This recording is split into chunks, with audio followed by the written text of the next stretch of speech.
5 minutes easy. இது உங்கள் தேர்வு துணை. நம்ம சேனலில் வீடியோ போட்டு ரொம்ப நாள் ஆகுது. இதுக்கப்புறம் நம்ம சேனலில் டெய்லி கரண்ட் அஃபேர்ஸ் அப்டேட் பண்ணி வைக்கிறேன். இந்த கரண்ட் அஃபேர்ஸ் வந்து தினமணி, இந்து தமிழ் திசை 2 நியூஸ் பேப்பர்லேருந்தும் டீட்டெயில்ஸ் எடுத்து நான் அப்டேட் பண்ணுறேன்.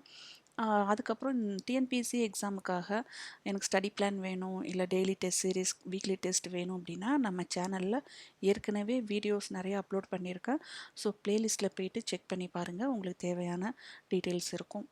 இப்போ நம்ம வீடியோக்குள்ளே போகலாம் வாங்க. இது வந்து தினமணியில் வந்த நாளடியார். பாடல் 48, அதிகாரம் தூய்து அண்மை. பண்டமறியார் படிசாந்தும் கோதையும் கண்டு பாராட்டுவார் கண்டிலர்கொல் மண்டிப்பெடைச் சேவல் வன்கழுகு பேர்த்திட்டு குத்தும் முடைச்சாகாடச் சிற்றுழி. உடலாகிய இந்த பண்டத்தினது அசுத்தமான தன்மையை அற்ப அறிவினர் ஒருபோதும் அறிய மாட்டார்கள். சந்தனத்தை பூசிக்கொண்டும் பூமாலை சூடிக்கொண்டும் அதனை போற்றி பாராட்டுவார்கள். ஆண் கழுகும் பெண் கழுகும் திரண்டு கூடி பெயர்த்து குத்துகின்றன. முடைநாற்றம் உடைய வண்டியாகிய உடம்பில் அச்சாகிய உயிர் அற்று போனா எந்த ஒரு விஷயமுமே இல்லை அப்படிங்கிறத அவங்களுக்கு தெரியவே மாட்டேங்குது. உயிரற்ற உடலை கழுகுகள் கூடி குத்தி உண்பதை அறிஞ்சும் மனிதர்கள் அதை பாராட்டுகின்றார்களே அப்படின்னு நாளடியாரில் சொல்கிறாங்க. அதுக்கப்புறம் தமிழக அரசின் நலக்காக்கும் ஸ்டாலின் திட்டம் வந்து நம்மளோட சிஎம் 2025 ஆகஸ்ட் 2ஆம் தேதி தொடங்கி வச்சுருக்காங்க. இது வரைக்கும் அதில் 1256 முகாம் நடத்தப்பட்டு 18,52,561 பேர் பயனடைஞ்சிருக்கிறாங்க.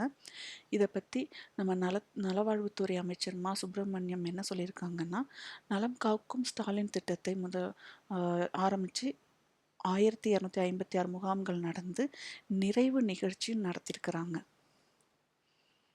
கருப்பை வாய் புற்றுநோய் தடுக்க 14 வயது சிறுமிகளுக்கு இலவசமாக தடுப்பூசி திட்டம் நமது பிரதமர் நரேந்திர மோடி அவர்களால் தொடங்கி வச்சிருக்கிறாங்க. நாடு முழுவதும் 14 வயது உடைய சிறுமிகளுக்கு கருப்பை வாய் புற்றுநோய் தடுப்பூசி போடும் திட்டத்தை வந்து நம்ம பிஎம் தொடங்கி வச்சிருக்கிறாங்க. அதன்படி மனித பப்பிலோமா வைரஸ், ஹியூமன் பப்பிலோமா வைரஸ் HPV தடுப்பூசி போடும் திட்டத்தை பிரதமர் அவர்கள் நேற்று ராஜஸ்தான் மாநிலம் அஜ்மீருக்கு சென்றபோது அங்கே தொடங்கி வச்சிருக்கிறாங்க. இந்த திட்டத்தின் கீழ் ஆண்டுதோறும் 1.15 கோடி சிறுமிகளுக்கு இலவசமாக தடுப்பூசி போடப்படும் அப்படின்னு தெரிவிச்சிருக்கிறாங்க. இது வந்து நம்ம தமிழ்நாட்டில் நடந்த சில சர்வதேச போட்டிகளோட கிளிப்ஸ் இதெல்லாம் இருக்குது, கொஞ்சம் டீட்டெயில்ஸ் இருக்குது, இதை நோட் பண்ணி வச்சுக்கோங்க. கிழக்கிந்தி கம்பெனியை பற்றி நமக்கு தெரியும் இல்லையா? ஒரு காலத்தில் நம்ம இந்தியாவை ஆட்சி செய்த கிழக்கிந்திய கம்பெனி 1857 இங்கிலாந்து அரசு கம்பெனியை ஆட்சியை வந்து நீக்கிட்டு அங்கே வந்து இங்கிலாந்து அரசோட ஆட்சியை வந்து அமைச்சாங்க.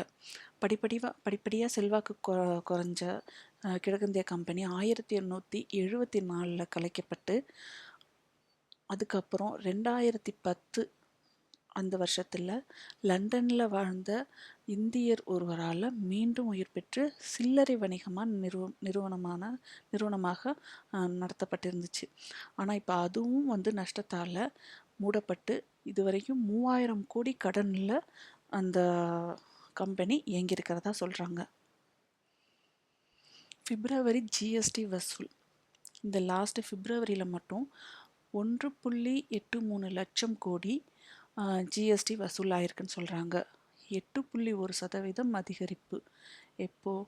லாஸ்ட் இயர் 2025 1.69 லட்சம் நமக்கு ஜிஎஸ்டி வந்திருக்குது. அதுலேருந்து 8.1% அதிகரித்து இந்த வருஷம் 2026 பிப்ரவரியில் 1.83 லட்சம் கோடி நமக்கு ஜிஎஸ்டி வசூலாயிருக்குன்னு சொல்கிறாங்க.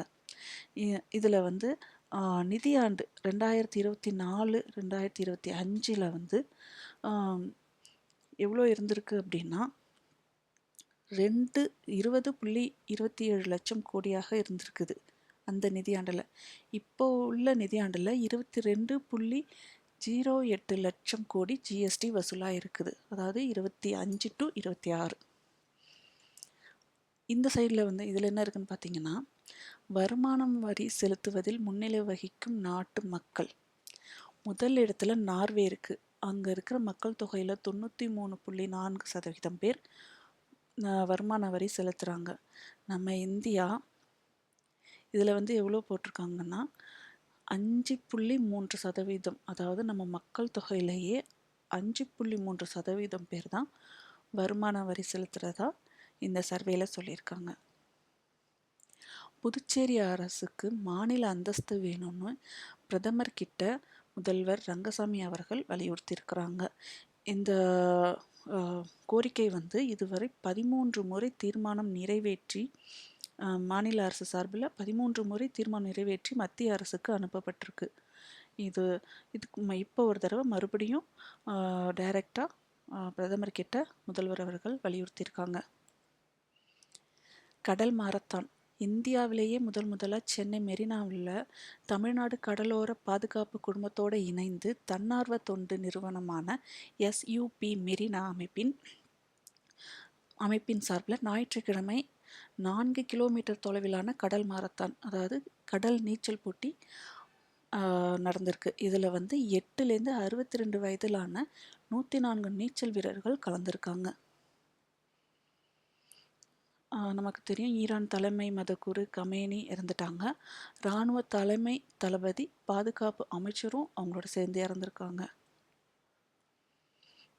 எண்ணூரில் புதிய சுற்றுலா படகு குழாம் திறந்து வச்சுருக்காங்க. எண்ணூரில் அன்னை சிவகாமி நகரில் 4.62 கோடியில் புதிதாக அமைக்கப்பட்ட சுற்றுலா படகு குழாமை பொதுமக்கள் பயன்பாட்டுக்காக மேயர் பிரியா ஞாயிற்றுக்கிழமை அன்று திறந்து வைத்துள்ளார். Thank you, friends.